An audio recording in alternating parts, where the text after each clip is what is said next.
उत्तर प्रदेश सरकार के आप सभी भावी प्रशासनिक अधिकारियों का स्वागत है देवप्रयागम आईएएस में, डीपीआईएस में। मित्रों, आपके यूपीपीसीएस की परीक्षा के क्रम में जो आपकी क्रमबद्धता है, प्रीलिम्स, मेंस और इंटरव्यू, प्रारंभिक परीक्षा, मुख्य परीक्षा और साक्षात्कार, इसका क्रम आपका लगातार चलता रहता है। और अगर परीक्षाएं थोड़ा सा लेट हो जाती हैं तो इसमें भी बड़ा डिस्टर्बेंस होता है। वैसे फिलहाल 2024 मुख्य परीक्षा हो गई है और 2024 के इन मुख्य परीक्षा की कॉपियों का मूल्यांकन चल रहा है और उसका परिणाम भी शीघ्र आएगा और उसके साक्षात्कार पर आपको अब पूरा ध्यान देना है। और आप लोगों में से अधिकांश लोग अब साक्षात्कार के लिए अपनी तैयारी को भी एक नया आयाम भी दे रहे हैं। हालांकि इसी बीच आपको प्रारंभिक परीक्षा से भी जूझना पड़ रहा है, लेकिन फिलहाल साक्षात्कार आपके लिए बहुत महत्वपूर्ण विषय है। मित्रों, आज चर्चा करेंगे इसी पर, यूपीपीसीएस 2024 पर चर्चा करेंगे। यूपीपीसीएस 2024 के अपडेट पर चर्चा करेंगे। मूल्यांकन जारी है, क्या है स्थिति मूल्यांकन की? स्क्रूटनी जारी है। पहली बार लोक सेवा आयोग इतना तत्पर है काम करवाने में कि वो एक साथ सब करवा रहा है। एक तरफ भैया मूल्यांकन करते चलो और एक तरफ आप स्क्रूटनी करते चलो, जिससे बाद में कोई लफड़ा ना हो, क्योंकि आयोग तो इस समय लफड़े से ही गुजर रहा है। ढेर सारे विवाद होते रहे, पीसीएसजे में विवाद हुआ, पिछले के विवाद रहे हैं, उन सारे विवादों से ऑनरेबल पब्लिक सर्विस कमीशन, ठीक है, एक हमारा संवैधानिक आयोग, इन सारी समस्याओं से जूझ रहा है। फिलहाल इनके बीच भी, कहते हैं चुनौतियों के बीच भी व्यापक अवसर आपको उपलब्ध करा रहा है। इतनी बड़ी वैकेंसी, इतना सब कुछ जो है संचालित कर रहा है। चलिए आते हैं, चर्चा करते हैं इसी पर। साक्षात्कार, आप जानते हैं, आप जब प्रीलिम्स क्वालिफाई कर जाते हैं तो आपका फिर सपना दिखाई पड़ता है वही, नहीं बस अब तो हम नीली बत्ती नहीं कहेंगे, नीली बत्ती छिन गई, लेकिन फिर भी जलवा वही है कि वही दिखाता है कि नहीं एसडीएम ही बनेंगे और बनना भी चाहिए। यही सपना भी होना चाहिए, यही ड्रीम भी होना चाहिए, यही आपके अंदर एक धधकती आग भी होनी चाहिए। नहीं बस पहला पद आपको लेना है। तो उसके लिए आप मुख्य परीक्षा में भरसक प्रयास कर चुके हैं और कर रहे हैं। मतलब जब भी आती है तो आप प्रीलिम्स, मेंस और इंटरव्यू के लिए, लेकिन प्रीलिम्स में तो बल दे देते हैं, मुख्य परीक्षा के लिए भी बल लगा देते हैं, इंटरव्यू राम भरोसे छोड़ देते हैं। कहां छोड़ देते हैं? अरे चलो ये रिजल्ट आएगा तो चलेंगे कहीं, मार्क्स दे लेंगे और हो जाएगा, दो चार इधर उधर मार्क दे देंगे, किसी कहीं इस कोचिंग में कहीं उस कोचिंग में, नहीं तो 4-5 लोग आपस में इकट्ठा होकर मार्क दे लेंगे, हो जाएगा। बहुत लोग होते हैं इसमें कि सफल भी हो जाते हैं, लेकिन एक बहुत बड़ी संख्या होती है जो यहां से असफल भी हो जाती है और फिर आसमान के बाद कहां, टपाक से धरती पर आ जाते हैं। नहीं, जितना बल आप प्रीलिम्स पर देते हैं वो बहुत देना है। सबसे अधिक मेहनत आपको कहां करना है? प्रीलिम्स में, क्योंकि प्रीलिम्स आपकी पहली चुनौती होती है। प्रीलिम्स ही अगर फेल हो गए तो सारा सपना धराशायी होता है। इसलिए सबसे अधिक बल आप प्रीलिम्स पर दीजिए, फिर दूसरी आप पूरी पावर लगाइए कहां, मेंस पर, लेकिन तीसरी पावर आप इंटरव्यू पर भी लगाइए, क्योंकि वो अंतिम अस्त्र होता है, अंतिम द्वार होता है और उसको फतह करने के बाद ही आप कामयाब होते हैं, आपका नाम भी कामयाब में लिखा जाता है। नहीं तो वही होता है, इतने प्री दे दिए, इतने मेंस दे दिए, लेकिन क्या करें, इंटरव्यू में नहीं हुआ भाई, कोई वैल्यू नहीं आपकी, ना आपके बौद्धिकता की वैल्यू है, ना आपके ज्ञान की वैल्यू है, क्योंकि समाज क्या देखता है? आपकी सफलता देखता है। जो सफल है वही सिकंदर है। तो उसके लिए आपको इंटरव्यू को भी क्या करना होगा? धारदार बनाना होगा, शानदार बनाना होगा। और ढेर सारे मुद्दे, ढेर सारे विषय हैं। आप लोगों में से बहुत बड़ी संख्या में लोग आज से नहीं, आज से लगभग 13-14 साल से ही देवप्रयागम के साथ अपना संपूर्ण भरोसा बनाए रखे हैं, पुराने से लेकर नए तक, और वो भरोसा कायम है और कायम रहेगा। मित्रों, 6 बुकलेट है, 6 बुकलेट पर आधारित पूरी इंटरव्यू की क्लासेज है और उसमें कोई भी विषय, कोई भी मुद्दा नहीं छोड़ता है, कोई भी प्रश्न नहीं छोड़ता है जो इंटरव्यू में पूछा जाए और आपके बुकलेट में ना आ जाए। मतलब आपने अच्छे से देख लिया है, लेकिन उसके लिए आपको समय देना पड़ेगा।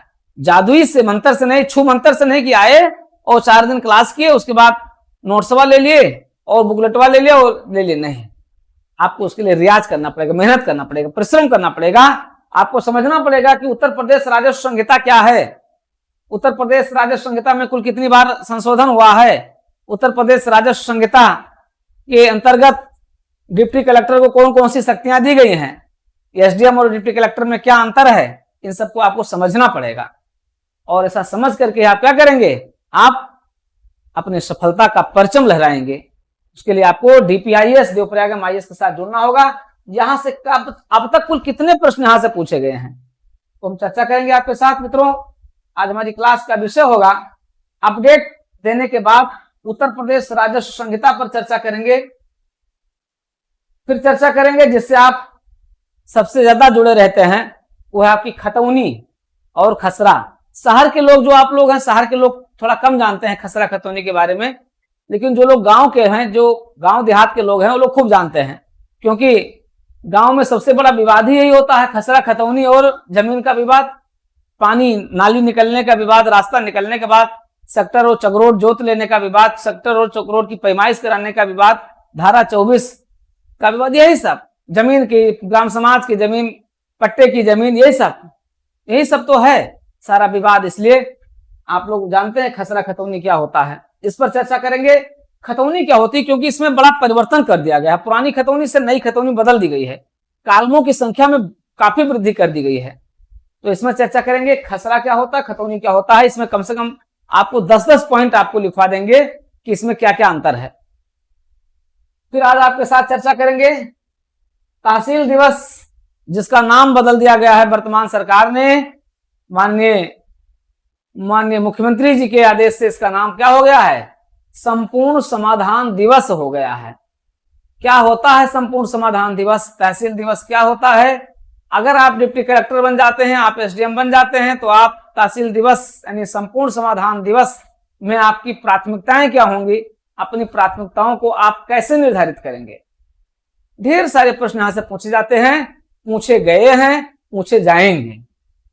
ठीक है, तो तीनों काल में, वर्तमान, भूत, भविष्य, ठीक है, तीनों काल में आपको इसका उत्तर बताएंगे, यानी जो है, जो पूछा जा चुका है और जो आगे भविष्य में पूछा जाएगा आपसे बताएंगे। तहसील दिवस क्या होता है, संपूर्ण समाधान दिवस कह देने से क्या संपूर्ण समाधान होना शुरू हो गया है?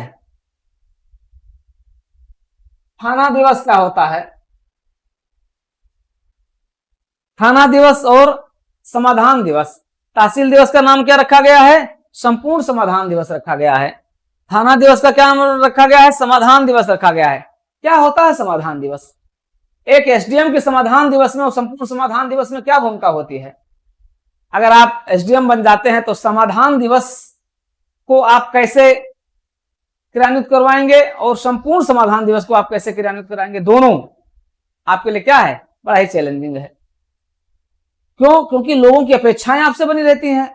लोग, हमारे भय के लोग थाने पर नहीं जाते हैं। ऐसा कौन सा वातावरण आप सृजित करेंगे जिससे जो पुलिसिया प्रकोप है, पुलिसिया डर है, पुलिस प्रशासन की जो भय लोगों में होता है। आज भी 75 साल स्वतंत्रता के बीत गए हैं, लेकिन आज भी लोग पुलिस थाने में जाने से डरते हैं। क्यों डरते हैं? आप अगर डिप्टी एसपी बन जाते हैं, पुलिस उपाधीक्षक बन जाते हैं, सीओ बन जाते हैं, तो आप थाना दिवस को, समाधान दिवस को कैसे इंप्लीमेंट कराएंगे? आपके लिए एक चैलेंजिंग दायित्व बनता है। इसके अलावा भूमि पैमाइश क्या होती है, कैसे करवाएंगे भूमि पैमाइश? भूमि पैमाइश आप करवाने गए हैं, वहां दो पक्षों के बीच विवाद हो गया, गोली चल गई, बम चल गया, कानून व्यवस्था खराब हो गई, आप क्या करेंगे, कैसे समाधान कराएंगे? भूमि पैमाइश इस समय सरकार की सबसे बड़ी प्राथमिकता है और सबसे बड़े विवाद आपके यहीं पर देखे जाते हैं। राजस्व टीम रहती है, पुलिस टीम रहती है, आपके सब रहते हैं, और वहीं पर क्या होता है, पुलिस, वहीं पर भूमि पैमाइश। तो आपको बताएंगे भूमि पैमाइश क्या होती है, भूमि पैमाइश की इकाइयां क्या क्या हैं, जरीब क्या होती है, कहां इसका पहले प्रचलन किया गया, ठीक है, इसके बारे में बताएंगे। हेक्टेयर क्या होता है, एयर क्या होता है, बीघा क्या होता है, लट्ठा क्या होता है। ठीक है, खूब प्रश्न पूछा जाता है यहाँ से और आपको इसका उत्तर देना होता है। मजेदार प्रश्न होता है, आपको उत्तर देना होता है। लेकिन ये सारे उत्तर आपको एक ही क्लास में मिलते हैं। वो कहाँ? देवप्रयागम आईएएस में, डीपीआईएस में। सब पर एक शानदार नोट्स, शानदार क्लास और शानदार बुकलेट। ठीक है, इस शानदार बुकलेट के साथ इस पर सब पर आपको पूरी क्लास मिलती है। तो मित्रों, ये सारी चीजें आपके साथ हम चर्चा करेंगे क्लास में और इस पर आपको पूरा नोट्स देंगे। इस पर हम आपके साथ सिचुएशनल क्वेश्चन पर चर्चा करेंगे, परिस्थिति जन्य प्रश्नों पर चर्चा करेंगे।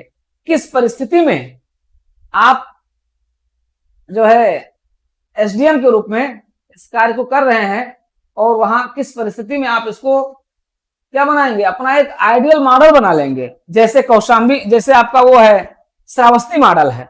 क्या है श्रावस्ती मॉडल? बड़ा लोकप्रिय रहा है श्रावस्ती मॉडल। बताएंगे आपको क्या होता है श्रावस्ती मॉडल, क्यों इतना लोकप्रिय रहा है। आज हमारे यहाँ इतने ढेर सारे डिप्टी कलेक्टर हैं, एसडीएम हैं, लेकिन आज भी आपके यहाँ क्या है, भूमि संबंधी विवादों की भरमार बनी हुई है। कैसे इन भरमार को दूर करेंगे? तो ये सारी चीजें आज की हमारी इस क्लास में रहेगी, इसलिए पूरी क्लास देखिएगा। देवप्रयागम आईएएस ऐप पर भी रहेगी, साथ ही साथ आपके डीपीआईएस यूट्यूब चैनल पर आपको क्लास मिलेगी। तो इस क्लास को देखने के लिए पूरी क्लास देखिएगा, लेकिन सबसे पहले आप सब्सक्राइब जरूर कर लीजिए। डीपीआईएस यूट्यूब चैनल को सब्सक्राइब किए रहेंगे तो सारी क्लासेस आपको क्या है, फटाफट मिलती रहेगी, फटाफट मिलती रहेगी। इसलिए आते हैं, देखिए सबसे पहले हम अपडेट यहां से शुरुआत कर दें। अपडेट्स जो आज के हैं, ठीक है, अगर आप देखें तो अपडेट्स में उत्तर प्रदेश लोक सेवा आयोग में यूपीपीसीएस 2024 से बड़ी परीक्षा रही है, जिसमें पदों की भरमार है। पदों की भरमार हो, कितने सिलेक्शन होंगे आप जानते हैं? आपका जो सिलेक्शन रहेगा ना, अब आप देखिए इन पदों में अगर आप देखें तो 947 जो पद हैं, और इन 947 पदों में आप देखते हैं डिप्टी कलेक्टर के 37 पद हैं। 37 पोस्ट आपके डिप्टी कलेक्टर की है, तो आपको कोई भी रिस्क नहीं लेना है। 37 पद आप में से किसको मिल जाए कोई नहीं जानता है, कौन टॉपर बन जाए ये भी कोई नहीं जानता है। ठीक है, और आप जानते हैं पुलिस उपाधीक्षक के इसमें 17 पद हैं और एआरटीओ के 16 पद हैं। ठीक है, सबसे अधिक पद आपके नायब तहसीलदार के हैं, 258 पद हैं। क्या पूछना है, अरे बहार है बहार, राम नाम की लूट है, लूट सको तो लूट, अंतकाल पछताई हो जब परीक्षा और रिजल्ट से नाम जाएगा छूट। इसलिए नाम को अगर करना है, बनाए रखना है, तो आइए जुड़िए डीपीआईएस के साथ। अभी सब्सक्राइब कर लीजिए, जिससे और देवप्रयागम आईएएस के साथ जुड़ जाइए। तो लोक सेवा आयोग ने इस बड़ी भर्ती के लिए 947 के बंपर पदों के लिए आप 1 लाख प्लस कापियां हैं, लेकिन लोक सेवा आयोग ने क्या किया है, जिससे कि कापियों का मूल्यांकन जल्दी हो जाए और बहुत ज्यादा, और इसमें कोई विवाद ना। सबसे बड़ी बात है कि इस मूल्यांकन को विवाद रहित बनाए रखना। विवाद रहित बनाने के लिए आयोग ने क्या किया है, आयोग ने केवल 25 कापियां, केवल मतलब जो एग्जामिनर आए इतना कापी चेक करें और अच्छे से चेक करें, इसमें कोई इब्बट ना रहे, सबकी जवाबदेहिता सुनिश्चित कर दी गई, सब जवाबदेह होंगे। अगर कोई रिस्क मिल गया, कोई अगर गलती हुई तो आप जवाबदेह होंगे। इसलिए कापियों का सबसे बड़ी बात है उन लोगों छात्रों के लिए जिन्होंने बहुत अच्छा लिखा हुआ है। अच्छा लिखा हुआ तो बहुत अच्छा नंबर भी आपको मिलेगा, इतना निश्चिंत रहिए, बहुत अच्छा मिलेगा, कोई जल्दबाजी नहीं। आप देखते हैं पिछली परीक्षाओं में आपने अपना जा करके लोग आरटीआई से देखे हैं, तो जो बहुत अच्छा प्रश्न लिखे हैं उस पर कम नंबर मिला है, जो थोड़ा सा औसत तो खराब लिखा हुआ उस पर बहुत अच्छे नंबर मिल गए हैं। मतलब बताइए, ऐसे ऐसे मूल्यांकन होते रहे, किस्मत से आप एसडीएम बन गए हैं, किस्मत से आप अधिकारी बन गए हैं। भाई सही बात तो यही है कि आप लोगों की किस्मत रही है, क्योंकि स्केलिंग ने आपको एसडीएम बना दिया। 100 नंबर का 160 नंबर मिल जाना ये आपकी किस्मत ही है। तो स्केलिंग भगवान ने कृपा कर दी तो आप बन गए थे। लेकिन अब जो है मूल्यांकन भी बहुत सही हो रहा है, एक एक और मूल्यांकन, जितना मूल्यांकन हो रहा है उतने की स्क्रूटनी हो रही, जांच हो जा रही। स्क्रूटनी का मतलब होता है कोई नंबर ना छूटा रहे, सारे प्रश्न चेक हो गए हैं कि नहीं चेक हो गए हैं, सारे नंबर सही से चढ़ गए हैं कि नहीं चेक हो गए हैं। ठीक है, ये सब हो जाता है। जितने पेज हैं सारे पेज लगे हुए हैं कि नहीं लगे हुए हैं, कि ऐसा तो नहीं कि बीच में से कोई पेज की गड़बड़ी हो गई हो, ये सब अब नहीं होना। बिल्कुल बहुत पारदर्शी काम हो रहा है, पारदर्शी काम होगा। तो स्क्रूटनी भी साथ साथ चल रही है, दोनों साथ साथ चल रहा है, इसलिए काम जल्दी हो रहा है। नंबर आप जो एग्जामिनर्स उनको बढ़ा दिया गया है, तो नंबर आप एग्जामिनर बढ़ा दिए गए हैं तो मूल्यांकन थोड़ा तेज होगा। अच्छा, इसमें कोई बहुत ज्यादा असर भी नहीं पड़ेगा। देखिए प्रीलिम्स का एग्जाम है तो भी ये चलता रहेगा, मूल्यांकन चल ही रहा है। हाँ, त्योहार का थोड़ा सा असर पड़ेगा, उधर दीपावली दशहरा रहेगा तो थोड़ा सा असर पड़ेगा, लेकिन फिर भी ये मूल्यांकन लगातार जारी है, स्क्रूटनी भी जारी है। परिणाम आयोग चाहता है कि फाइनल कर दे, लेकिन इसमें हो सकता है कुछ विलंब लगे, लेकिन फिर भी आयोग की नियति यही है कि परीक्षा किसका मूल्यांकन जल्दी से करा दिया जाए। ठीक है, जल्दी से करा दिया जाएगा तो उधर आपका 2025 भी लगा हुआ, आप जानते हैं 2025 का भी 26 में उसका फाइनल करना है, उसको भी जल्दी फाइनल करना है, तो वो भी फाइनल करना। तो कुल मिलाकर के आयोग यही चाहता है कि ये सारी चीजें बहुत अच्छी से हो जाए, इसलिए आप बिल्कुल निश्चिंत रहें कि परिणाम भी जल्दी आ जाएगा। लेकिन आपको लग जाना है अपने किस पर, इंटरव्यू पर, साक्षात्कार पर, क्योंकि ये बार बार मौका नहीं आएगा। इस बार जो लोग मेंस दिए हैं उनके लिए तो रिस्क लेने का कोई चांस ही नहीं है, क्योंकि हमने बताया नहीं कि राम नाम की लूट है, अगर नंबर नहीं, अंक नहीं आया उसमें तो फिर दिक्कत हो जाएगी, इसलिए बहुत इंपॉर्टेंट है। आप सोचिए 100 अंक साक्षात्कार के कितने महत्वपूर्ण है आपकी रैंक को बढ़ाने घटाने में, सिलेक्शन से बाहर कर देने में, सिलेक्शन लिस्ट के अंदर लाने में इनकी बहुत बड़ी भूमिका है। एक आप 40 नंबर पर रुक जाते हैं और दूसरा आप 78 नंबर पर आ जाते हैं, तो 78 और 40 के बीच जो ये 38 नंबर का गैप है ना, आपको कहां से कहां पहुंचा देता है। तो मित्रों आइए देवप्रयागम आईएएस के इस सुपर एक्सक्लूसिव इंटरव्यू प्रोग्राम के साथ जुड़िए। प्रोग्राम जारी है, कंटिन्यू है, आपका इंतजार है, आप बस आइए, जुड़ते चले जाइए। ढेर सारे लोग जुड़ करके परीक्षा और क्लास का आनंद ले रहे हैं, आप इस आनंद में पीछे हैं, इसलिए पीछे मत होइए, आइए और जानिए आप भी कि उत्तर प्रदेश राजस्व संहिता क्या है, खसरा क्या है, खतौनी क्या है, कितनी बार चेंज हुआ है, तहसील दिवस क्या है, संपूर्ण समाधान दिवस क्या है, थाना दिवस, समाधान दिवस, भूमि पैमाइश की इकाइयां क्या है, एसडीएम और डीएम में क्या अंतर है, ठीक है, एसडीएम और एसडीओ में क्या अंतर है, डिप्टी कलेक्टर और एसडीओ में क्या अंतर है, उप जिलाधिकारी जिलाधिकारी में क्या अंतर है। ये सब कुछ प्रश्न एक जगह पर एक साथ कहां, देवप्रयागम आईएएस में, डीपीआईएस में। तो आइए और ये सब जानिए। तो आते हैं, हम चर्चा करते हैं किस पर, उत्तर प्रदेश राजस्व संहिता पर चर्चा करते हैं। उत्तर प्रदेश राजस्व संहिता, आप जानते हैं उत्तर प्रदेश सरकार, उत्तर प्रदेश आज से नहीं, उत्तर प्रदेश का तो आप जानते हैं यूपी स्पेशल पढ़े ही हैं। उत्तर प्रदेश का स्वर्णिम इतिहास भी है, स्वर्णिम भूगोल भी है, स्वर्णिम अर्थव्यवस्था भी है, और देश का नेतृत्व हमेशा कौन किया है, उत्तर प्रदेश किया है। इतिहास में भी जो अवध को जीत लिया, समझ लिए, पहले तो बंगाल होता था तो बंगाल को जीत लिया था, लेकिन फिर अवध की भूमिका, अवध भी बहुत महत्वपूर्ण रहा। तो उत्तर प्रदेश इस समय क्या है, सबसे महत्वपूर्ण भूमिका में है। जो जीता उत्तर प्रदेश को वही राज करता है पूरे देश पर। तो उत्तर प्रदेश राजस्व संहिता यानी कि इसमें जो भूमि रही है, जो जमीन रही है, जो भूमि रही है, जो जमीन रही है, ठीक है। अब ये पूरी जमीन, ये पूरा, ठीक है, अगर आप इसको देखें तो इसका क्या होना चाहिए, इसका एक रिकॉर्ड होना चाहिए। भूमि का, जमीन का क्या होना चाहिए, एक रिकॉर्ड होना चाहिए, ठीक है।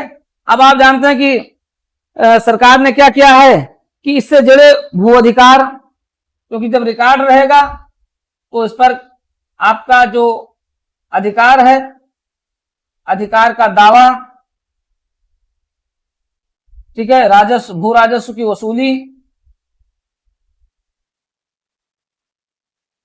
वसूली, भूमि प्रबंधन,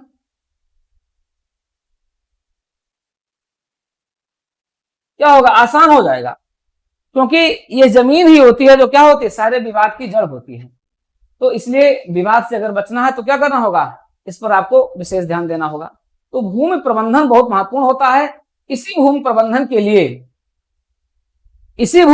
के लिए राज्य सरकार ने क्या किया, एक भूमि जमीन, इसका जो है पूरा एक रिकॉर्ड बनाया और उसको जो है कोडिफाइड किया गया।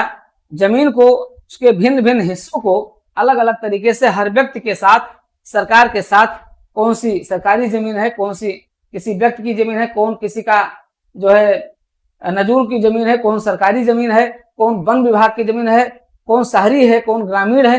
इस तरीके से भूमि के टाइप्स का जो है एक पूरा रिकॉर्ड तैयार किया गया और उस पूरे रिकॉर्ड को सरकारी अभिलेखों के साथ क्या किया गया, उसका अभिलेखीकरण कर दिया गया। उसी को क्या कहते हैं, उसी को कहते हैं उत्तर प्रदेश भू राजस्व संहिता कहते हैं। ठीक है, उत्तर प्रदेश राजस्व संहिता के रूप में जाना जाता है। ठीक है, तो इसमें भूमि और राजस्व से जुड़े जो पुराने कानून थे, अब इसमें क्या थे, देखते हैं कि पुराने कानून जो है मुगल काल से, ब्रिटिश काल से चले आ रहे थे। तो मुगल काल और ब्रिटिश काल से जो भी कानून चले आए थे, उन सबका क्या किया, पुराने कानूनों का भी इसके साथ नियमितीकरण कर दिया गया, इसके साथ मॉडर्नाइजेशन कर दिया गया, इसके साथ आधुनिकीकरण कर दिया गया।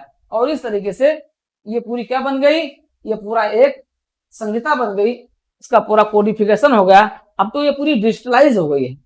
ठीक है, अब तो पूरी डिजिटल बना दी गई है और इस तरीके से उत्तर प्रदेश की राजस्व संहिता क्या होती है, सामने आती है। इस राजस्व संहिता में अगर हम बात करें तो इसमें उत्तर प्रदेश भू राजस्व अधिनियम 1901 पूछा गया प्रश्न है कि उत्तर प्रदेश भू राजस्व संहिता में क्या क्या शामिल है। तो 1901 से जो अधिनियम थे भूमि संबंधी, जो पहला महत्वपूर्ण अधिनियम आपका आता है 1901 से, वहां से हम देखते हैं 1901 से। ठीक है, 1901 का जो एक्ट है ब्रिटिश काल का, उसको मॉडर्नाइज किया गया। ठीक है, उत्तर प्रदेश भू राजस्व अधिनियम 1901। उसके बाद फिर आ गया उत्तर प्रदेश जमीनी उन्मूलन अधिनियम। ठीक है, उत्तर प्रदेश जमीन उन्मूलन अधिनियम आया था, जमींदारी उन्मूलन अधिनियम आया। ठीक है, जमींदारी उन्मूलन अधिनियम आया, 1950 का आया। तो इस तरीके से लेके लगभग 8 कानून इस तरीके से हैं जो सबको क्या किया गया, सबको एक साथ करके तैयार कर दिया गया उत्तर प्रदेश राजस्व संहिता। यही उत्तर प्रदेश राजस्व संहिता क्या है, आपके राजस्व कर्मियों के अधिकार का स्रोत है, उनके जानकारी का स्रोत है, उनके ज्ञान का स्रोत है। संपूर्ण जो है राजस्व संहिता वो एक जो है कोडिफाई रूप में, और सबके अधिकार क्षेत्र सबको बांट दिए गए हैं। लेखपाल का काम क्या है, लेखपाल का काम क्या है, राजस्व कानूनगो का काम क्या है, नायब तहसीलदार का काम क्या है, तहसीलदार का काम, सब कुछ, खसरा क्या है, खतौनी क्या है, भूमि की पैमाइश इकाइयां क्या क्या है, किस प्रकार, सब कुछ क्या कर दिया गया है, बांट दिया गया है। ठीक है, कैसे होती, धारा 24 में होती है। धारा 24 में मजिस्ट्रेटी अधिकार क्या होता है, सब इसमें क्या किया गया है, इसमें सब कुछ जो है फाइल कर दिया गया है। ठीक है, तो ये आपके लिए, आपको इसका ज्ञान रखना क्या है, बहुत महत्वपूर्ण हो गया है। इसी में खसरा और खतौनी के बारे में आप देखिए, अभी खतौनी और खसरा में लगातार चेंज हो रहा है। अब इसको डिजिटलाइज किया जा रहा है, खसरा को भी डिजिटलाइज कर दिया, खतौनी पहले से डिजिटलाइज हो गई है। ठीक है, अब ये सब इसमें शामिल कर दी गई है और उनको सबको क्या कर दिया गया है, इसी के साथ जोड़ दिया गया है। तो मित्रों, ये सब कुछ जो है आपको एक क्लास के माध्यम से सब कुछ एक सेपरेट क्लास में सब कुछ दिया जा रहा है। ठीक है, इसके बारे में सब कुछ डिटेल अध्ययन करने के लिए अब हमारी अगली क्लास में अब इसके बारे में हम आगे चर्चा करेंगे, तो डिटेल फिर आगे इसकी चर्चा करेंगे।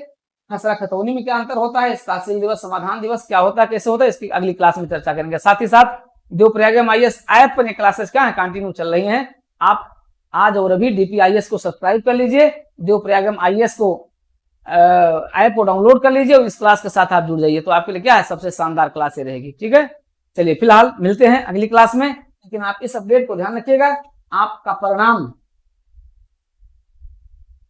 प्रक्रिया में है, मूल्यांकन प्रक्रिया में है, स्क्रूटनी प्रक्रिया में है, इसलिए आपको विलंबित नहीं करना है, तो उसके पर सकारात्मक रहता है। बाकी आप लोगों में से तो ढेर सारे लोग नकारात्मक भी कहते रहे, कहाँ रिजल्ट आएगा, अभी तो जाएगा मार्च अप्रैल जाएगा, अभी जनवरी फरवरी, मतलब जिनको नहीं करना है वो क्या है, दूसरों को भी मिसगाइड कर रहे हैं। इसलिए इन अराजक तत्वों से भी बचे रहना है। अराजक तत्व जो है क्या करते हैं, हर जगह रहते हैं। अराजक तत्वों से भी आपको बचे रह करके अपने पर, क्योंकि आप अपनी ऊर्जा कहाँ लगाएंगे, सकारात्मक दिशा में लगाएंगे। सकारात्मक दिशा में लगाते हुए आपको क्या करना है, कंटिन्यू अपने अध्ययन पर फोकस करना है, अपनी तैयारी पर फोकस करना है, अपने उस अर्जुन के प्रेरणा वाले पक्षी की आंख पर केंद्रित करना है। भविष्य आपका है और उस पर संधान कीजिए, अनुसंधान कीजिए, भविष्य बदल जाएगा। आइए देवप्रयागम IAS के इस सुपर एक्सक्लूसिव इंटरव्यू प्रोग्राम कार्यक्रम से मिलिए।